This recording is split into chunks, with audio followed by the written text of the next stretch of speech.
Good morning students. कल हम लोगों ने characteristic of PN junction diode के बारे में पढ़ना शुरू किया था। उसके एक टाइप हम पढ़ चुके हैं, फॉरवर्ड कैरेक्टरिस्टिक्स। अब नेक्स्ट हम ले रहे हैं रिवर्स कैरेक्टरिस्टिक्स। तो फिर उसी तरह से काम करेंगे हम। सबसे पहले बताएंगे रिवर्स कैरेक्टरिस्टिक्स होती क्या है, फिर उसके लिए सर्किट डायग्राम समझाएंगे कि उसको बनाने के लिए किस तरह से सर्किट जोड़ना पड़ेगा, फिर उस ग्राफ की शेप बताएंगे और उसका डिस्कशन करेंगे। तो शुरुआत करते हैं, व्हाट आर रिवर्स कैरेक्टरिस्टिक्स। तो reverse characteristics are the graphical relations between reverse bias voltage applied to the PN junction and the reverse current through the PN junction। कल भी हमने ऐसे बात की थी। अब तक की पढ़ाई से आप समझ चुके हैं कि हमारा जो PN जंक्शन डायोड होता है या जंक्शन होता है, उस पर हम पोटेंशियल डिफरेंस दो तरीके से अप्लाई कर सकते हैं। एक को फॉरवर्ड बायस कहते हैं, एक को रिवर्स बायस कहते हैं। तो करेक्टरिस्टिक का मतलब बताया था मैंने, graphical relation between voltage and current. तो जब हम फॉरवर्ड बायसिंग में वोल्टेज लगाते हैं तो फॉरवर्ड वोल्टेज कहलाती है, रिवर्स बायसिंग में लगाते हैं तो रिवर्स बायसिंग कहलाती है।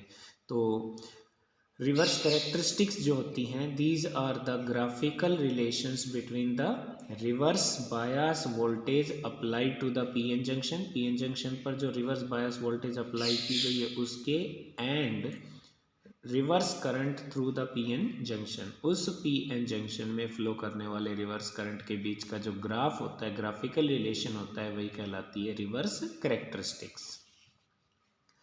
The circuit diagram is shown in the figure. इसको बनाने के लिए सर्किट डायग्राम फिगर में दिखाया है। आप इसको कल वाले डायग्राम से कंपेयर जरूर करना। इसमें हमने सबसे पहले एक पीएन जंक्शन डायोड का सिंबल दिखाया है यहाँ पे। उसके बाद में हमें पता है अभी वोल्टेज और करंट मापना है, तो वोल्टेज मापने के लिए वोल्ट मीटर चाहिए और करंट मापने के लिए एमीटर। वोल्ट मीटर हमेशा पैरेलल में जुड़ता है, इसलिए वोल्ट मीटर हमने पीएन जंक्शन डायोड के साथ पैरेलल में जोड़ दिया। और करंट यहाँ पे कंपैरिजन देखो तो फॉरवर्ड बायसिंग में यहाँ पे मिली एमीटर लगाया था, क्योंकि जो फॉरवर्ड करंट होता है वो मिली एम्पियर ऑर्डर का होता है, जबकि रिवर्स करंट जो होता है वो माइक्रो एम्पियर ऑर्डर का होता है, इसलिए यहाँ पे हमने माइक्रो एमीटर लगाया है। उसके बाद हमने यहाँ पे एक सेल दिखाई है जिसमें वेरिएबल, ये एरो का साइन कल भी बताया था कि वेरिएबल वोल्टेज को शो करता है। यहाँ पे हमने स्विच लगाया है ताकि हम सर्किट को क्लोज या ओपन कर सकें। दूसरा, पोलैरिटीज का कंपैरिजन करें। दो इसमें और फॉरवर्ड बायसिंग वाले सर्किट डायग्राम में दो आपको डिफरेंसेस नज़र आएंगे। एक तो वहाँ पे करंट मापने के लिए मिली एमीटर लगाया है, यहाँ पे माइक्रो एमीटर। दूसरा, वहाँ पे जो पोलैरिटीज़ हैं वो फॉरवर्ड बायसिंग शो कर रही हैं और यहाँ पे रिवर्स। जैसे यहाँ पे जो सेल का नेगेटिव टर्मिनल है वो P से जुड़ा है और पॉजिटिव टर्मिनल है वो N से जुड़ा है। तो ये शो कर रहा है कि this PN junction diode is reversed biased. By varying the reverse voltage, the corresponding reverse current are noted and the graph is plotted as shown in the figure।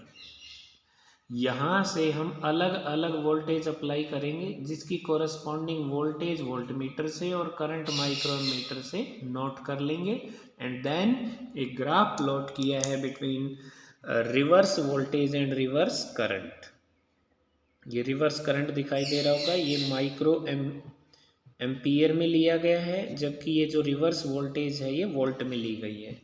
एक बात आप और देख पा रहे होंगे कि जो ग्राफ हमने बनाया है, ये ग्राफ हमने थर्ड क्वाड्रेंट में बनाया है। यानी हम नॉर्मली ये मान के चलते हैं forward voltage positive, reverse voltage negative, forward current positive, reverse current negative. यहाँ वोल्टेज का पॉजिटिव और नेगेटिव पोलैरिटीज के लिए है और करंट का पॉजिटिव नेगेटिव सिर्फ अपोजिट डायरेक्शन के लिए। तो ग्राफ की शेप आपको यहाँ नज़र आ रही होगी। अब इस ग्राफ से हम क्या क्या मेन फीचर्स नोट कर पा रहे हैं वो देख सकते हैं आप। पहला point, the main features of the graph are given below. पहला, for small reverse voltage the reverse current is very small and almost independent of voltage. This current is called reverse saturation current. Graph में देखें, इस graph में आपको पता है, देखो जैसे जैसे हम लेफ्ट की तरफ बढ़ेंगे वोल्टेज बढ़ती जाएगी, जैसे जैसे नीचे जाएंगे करंट बढ़ता जाएगा। तो हमें क्या दिखाई दे रहा है, इस रीजन की अगर हम बात करें, ये वाला रीजन जो कि लो रिवर्स वोल्टेज का रीजन है, तो इस लो रिवर्स वोल्टेज में साफ दिखाई दे रहा है कि जो करंट है वो एक तरह से लगभग कांस्टेंट सा ही नज़र आ रहा है। तो हम ये कह सकते हैं for low reverse voltage the current is reverse current is almost independent of voltage. Voltage तो बढ़ रही है परंतु करंट नहीं बढ़ रहा, तो ये जो ऑलमोस्ट इंडिपेंडेंट है वोल्टेज के, this current is called reverse saturation current. Saturation इसलिए क्योंकि ये वोल्टेज के साथ बढ़ नहीं रहा है। नियरली इंडिपेंडेंट क्यों होता है, इसको समझने के लिए देखें कि this current is independent of voltage because this current is due to the minority charge carriers.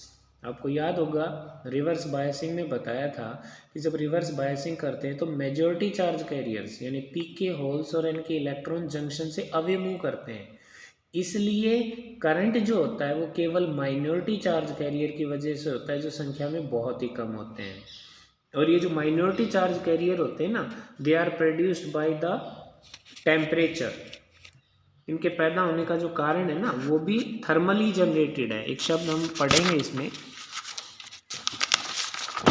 देखो इसमें ये कहता है कि which are thermally generated charge carriers. जो आपके जो माइनॉरिटी चार्ज कैरियर होते हैं ये क्या होते हैं, थर्मली जनरेटेड चार्ज कैरियर होते हैं, मतलब टेम्परेचर बढ़ाने से ये पैदा होते हैं, इनका वोल्टेज से कोई लेना देना नहीं होता, तो वोल्टेज इनको बढ़ा नहीं सकती। सेकेंड पॉइंट है there is a voltage of PN junction in reverse bias above which the reverse current increases abruptly. This voltage is called zener breakdown voltage, VBR से दिखाया हमने। Normal diodes are not operated above this voltage because the diode can damage. यही कह रहा है कि जो normal diode होते हैं वो इस वोल्टेज से आगे ऑपरेट नहीं किए जाते हैं। यहाँ देखेंगे रिवर्स वोल्टेज बढ़ाते जा रहे तो एक वोल्टेज आई, जिस वोल्टेज के आने के बाद आपको क्या दिखाई दे रहा है कि जो करंट है वो एब्रप्टली इंक्रीज हो गया है without increase in voltage. This voltage, this reverse bias voltage at which the current increases abruptly, this voltage is known as breakdown voltage. और नॉर्मल डायोड्स को इस वोल्टेज से अबव कभी भी ऑपरेट नहीं कराते क्योंकि वो डायोड डैमेज हो जाते हैं। तीसरा पॉइंट है reverse bias resistance is very large. जो रिवर्स बायस रेजिस्टेंस होता है वो बहुत ही लार्ज होता है। बाकी नेक्स्ट वीडियो में।